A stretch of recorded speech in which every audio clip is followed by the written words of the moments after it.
In this video, I want to share with you 2 reasons why I love the Work Sharp WS3000. Yo, what's up guys? Welcome to episode 60 of the Thursday Night Grind. My name is Matt, and in this Thursday Night Grind, I want to share with you 2 reasons why I love the Work Sharp tool, the WS3000, and we'll see it more here in a minute if you're not totally sure what machine I'm talking about. The first reason is relatively straightforward, right? Like one of the primary reasons that tool is built is for chisel sharpening. But just to be really specific, the thing that I really love about it is backlapping chisels. And I'll show you exactly what I mean by that. And I've done a video on chisels before. You can look that up. And I didn't have this tool at that time. And I show you different ways that I backlapped chisels. So it's not the only way, but this is the best way that I've come across so far. The second reason might be something that you maybe haven't seen before, and that is to correct a bolster, like a bolster that's proud, or a swale in a knife. And I've done a video on this before too, but I didn't use this tool for that. And I've tried a bunch of different things. I think in that video I showed using a diamond plate and maybe the side of my Tormek. And both of those are very inferior to doing the job on the WS3000. So I'm excited to show you that. Where this was an idea that started brewing in my mind before I needed to do it. And on last month's, so we're in March now, but in February on the monthly phone call that we do as a guild, the virtual meetup, John was mentioning that this was something he's working through. Like he's still not getting he's not getting great results when he's fixing bolsters. And I was like, yo, I know you have the WS3000. Like I know he got one. And I was like, here's something that's been on my mind. And I like, here's what I'm gonna try the next time I need to fix one. And Mike was on the call too, and he's like, yeah, dude, that's how I do it. And Mike had a cool tip, which you'll see, but kind of like at the end, as you're finishing your work, rock the tip up a little bit, just a little bit more work on the bolster so that when you sharpen that knife again in the future, you might get a few more sharpenings out of it before you need to reset the bolster again. So great stuff. And then I had a couple come across the bench. Coincidentally, at the same time, I had some chisels, so I just captured some video of that. But hopefully, I share all this because it's really cool. It came up on a phone call with a community of people that are pursuing similar goals in learning how to sharpen, getting better all the time, monetizing that skill in the form of a business. And if this sort of thing is interesting to you, if that sounds like a community that I'd like to be part of, then you should check out the Guild of Professional Sharpeners, and you can learn more about that at guildofsharpeners.org, or just reach out to me. My contact info is in the description to this video. Okay, so let's without further ado, start doing a little bit of work on this WS3000. Hooking you up with some gory details on this here. I keep my my WS3000 under my bench where I'm running all my other blade grinding attachments, and I use the downdraft table for this too because naturally it's a dry grinding solution. It creates a bunch of dust, and it's better to collect that dust than to breathe it. And I'm fortunate to have the capacity to do that.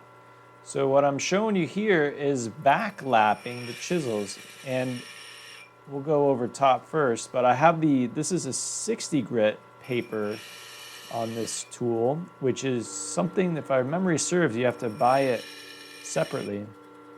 One thing is you want to make sure you don't put the cutting edge down first. You put someplace else down on it and then rock the flat side to it. If you grind the cutting edge, you're going to cause a bunch more work for yourself. So, and the other thing is some other chisels in this kit had already been backlapped, so this one had not, and it needed more work. The others, otherwise I wouldn't need to be going to this high grit. And then just a little hot tip here. I have these papers mounted on these glass plates, and I write the grit with an arrow because otherwise I forget and I lose track what's what. So that's something you can take away.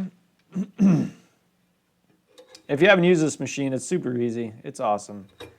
And it is great for doing the the bevels of the chisel as well. But this is I like the Tormek for that as well. There are features on this that I like better than the Tormek for doing the bevels. But this is the best machine for backlapping. Best one that I've come across for backlapping. If you remember a video I did before on chisels, I was doing them by hand, either with a glass plate or, yeah, that was it, or a series of stones. But yeah, this is the, and that's, like I mentioned, the glass plate here. I think I just said glass plate when I meant to say diamond plate. Sorry about that. But yeah, these are all mounted on glass, so they're flat and they're good. Oh, and just to make sure we understand what we're doing here, just like with a knife, you work both bevels in order to refine a cutting edge.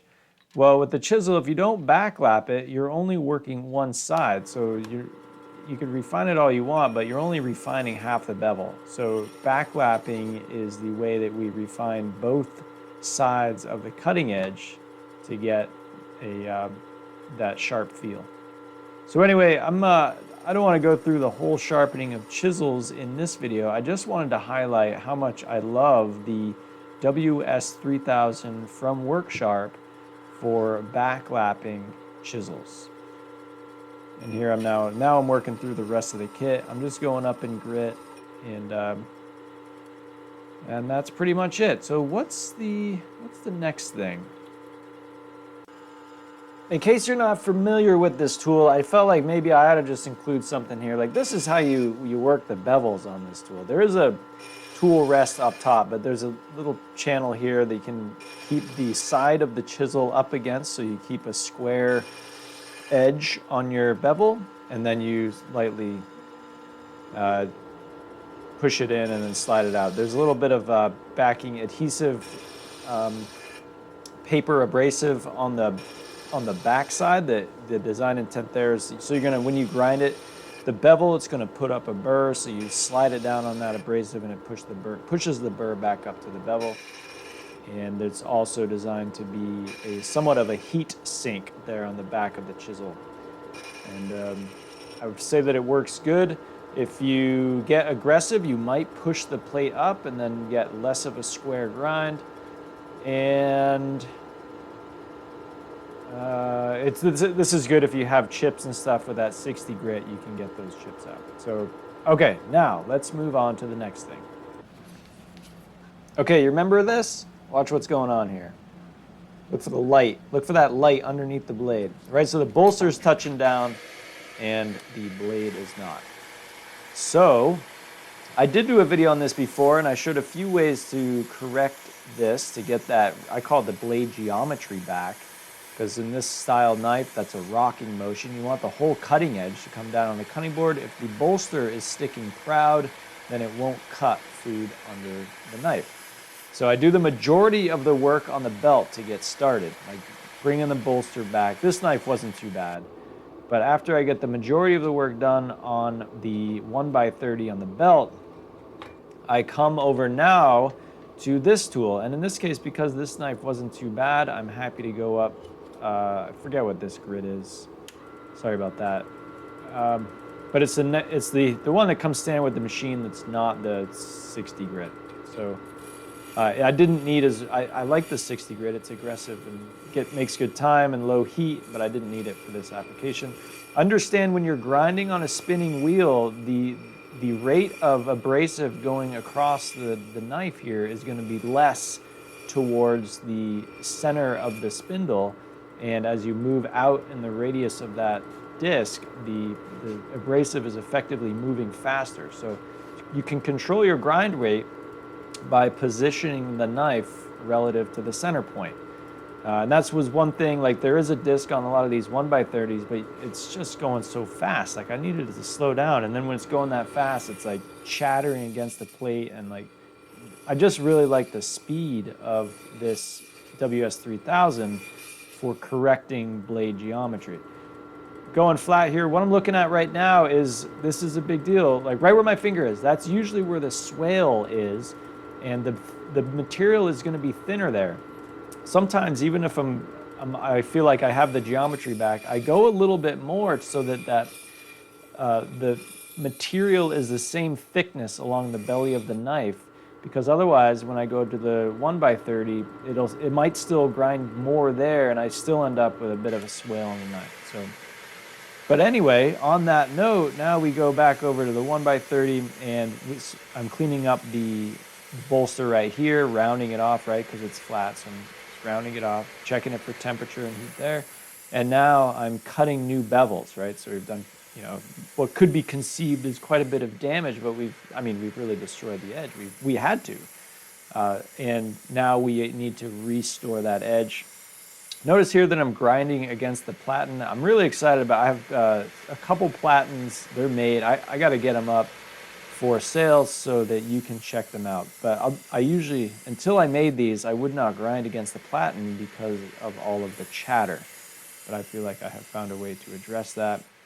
So that's another point right there. Notice the tip to heel grind. A lot of times I grind heel to tip, but for this work I've found that to address that issue where I still might end up with a little swale just because the material is thinner there, I seem to be getting results that make me happier when I cut that edge in more of a tip to heel stroke. But anyway, this is about it. So now I'm cleaning up the new edge on the slack belt portion, and this knife is good to go. Let's take one last check at it here so you can see what I'm talking about. No light. That's it, man. Got it. Okay, a quick recap. First, thank you so much. But we did, in this video, I showed the two main reasons why I'm really liking this WS3000. The first one is specifically for backlapping chisels, but it is good. It's a great tool for doing the whole chisel job. And then the second reason is for correcting bolsters and swales in knives. I do want to point out that if you're interested in that, like I like that 80 grit disc, and that's going to be, you have to add that to your order if you're purchasing this as a kit, the WS3000 as a kit. Also, there's a leather wheel that they made for that machine too. I think that's an upgrade as well, and I really liked the finish that put on the chisels. So I would recommend both of those items as upgrades to the WS3000.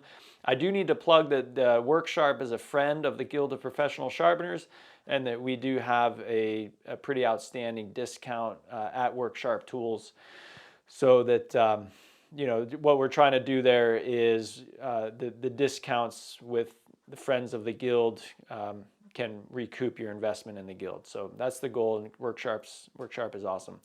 And they make great stuff. I love it. So be sure to check that out. Thanks so much, and I will see you on the next Thursday Night Grind.